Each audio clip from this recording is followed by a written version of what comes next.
Hi everyone, welcome back to my channel. आज मैं बात करूंगा robo.txt और नो इंडेक्स में से कौन सी चीज़ यूज करें इंडेक्सिंग से बाहर करने के लिए। दो चीज़ें होती हैं, गूगल क्रॉलिंग और गूगल इंडेक्सिंग। तो गूगल पहले आपके पेजेस को डिस्कवर करता है, फिर उन्हें क्रॉल करता है, यानी कि उसमें क्या लिंक है, क्या कंटेंट है, वो सारी चीज़ें। फिर उसके बाद वो इंडेक्स करता है, मतलब Google search engine result page पे वो उन पेजेस को दिखाता है। तो क्रॉल करने का मतलब ये नहीं है कि वो इंडेक्स कर लेगा, उसे अच्छा लगेगा तो वो इंडेक्स करेगा, अगर डुप्लीकेट या ऐसा कुछ लगेगा तो वो इंडेक्स नहीं करेगा, लेकिन क्रॉल वो करता ही है। तो अब इस लोग क्या करते हैं कि robot.txt यूज़ करते हैं फोल्डर लेवल पे अगर ब्लॉक करना हो, क्योंकि बहुत इजी है कि ये इससे सर्च इंजन से वो हट जाएगा, लेकिन ऐसा होता नहीं।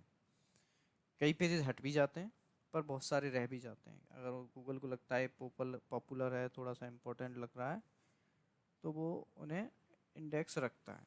तो जब जब भी हम ब्लॉक करते हैं तो वो इस तरह से उसकी इन्फॉर्मेशन हट जाती है। No information is available for this page, तो डिस्क्रिप्शन हट जाएगा, वो ऐसे शो करेगा, लेकिन ये ब्लॉक पेज है। राइट। तो इस केस में हमें क्या करना है, तो एक ऑफिशियल डॉक्यूमेंट है गूगल का, इन्होंने साफ साफ क्लियर क्लियर बोला है कि don't use a robo.txt file as a means to hide your web pages from Google search results. मतलब कभी भी robot.txt फाइल यूज़ नहीं करनी है। गूगल की रिकमेंडेशन है, वो कोई भी नहीं मान रहा है, उसने साफ साफ बोला है। तो हमें क्या करना है, robot.txt यूज़ नहीं करनी है किसी भी केस में। एसईओ के केस में ज़्यादातर robot.txt यूज़ होती ही नहीं है। तो हमें नो इंडेक्स यूज़ करना है, चाहे कितना भी कॉम्प्लिकेटेड हो, चाहे डेव वर्क लगे, कितना भी डेव कॉस्टिंग आए। robo.txt तब यूज़ करनी है जैसे कि कोई आपका सब डोमेन है या टेस्टिंग साइट है, वो पूरी पूरी ब्लॉक करना चाहते हो, उसके लिए भी रिकमेंडेड 403 है। पर वो सर्वर लेवल पे करना पड़ता है, तो इसलिए लोग robo.txt से ब्लॉक इंटायर ब्लॉक या सब डोमेन या सब डोमेन ब्लॉक करने पे फिर वो किसी भी पेज को इंडेक्स नहीं करता है, ऐसा जनरली देखा गया है। रिकमेंडेड 403 है लेकिन उन चीज़ की। तो robo.txt जनरली एसईओ वालों के लिए है ही नहीं, बहुत रेयर केस में यूज़ होगी, तो आपको उसे छेड़ना ही नहीं है। वो सारी चीज़ें अलाउ रखनी है जो पेज, उसे गूगल को सारे पेज मिलने चाहिए। उसे नो इंडेक्स मिल रहा है तो नो इंडेक्स अच्छा है, अगर आपको यूज़फुल नहीं है।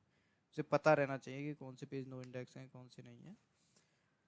अब पता कैसे लगाएं, आपको सिंपली गूगल में यूआरएल डालना है, इंस्पेक्ट एनी यूआरएल के अंदर, और ये इस तरह से आपको बता देगा कि नो इंडेक्स लगा हुआ है कि नहीं।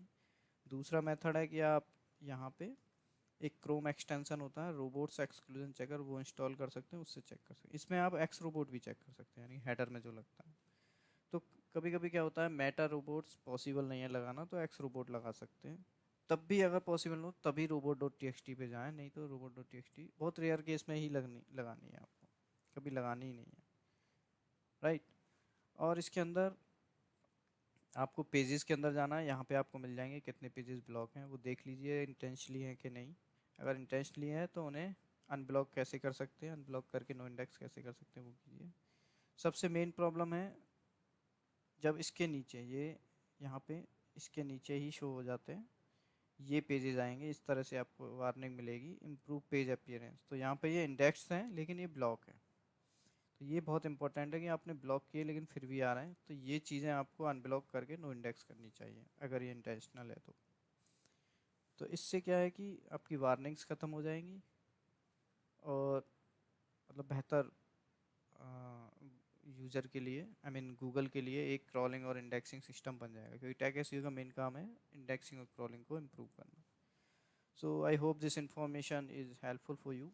If you need any, if you have any question, you can ask me in the comment box. Thank you so much for watching this video. Have a nice day.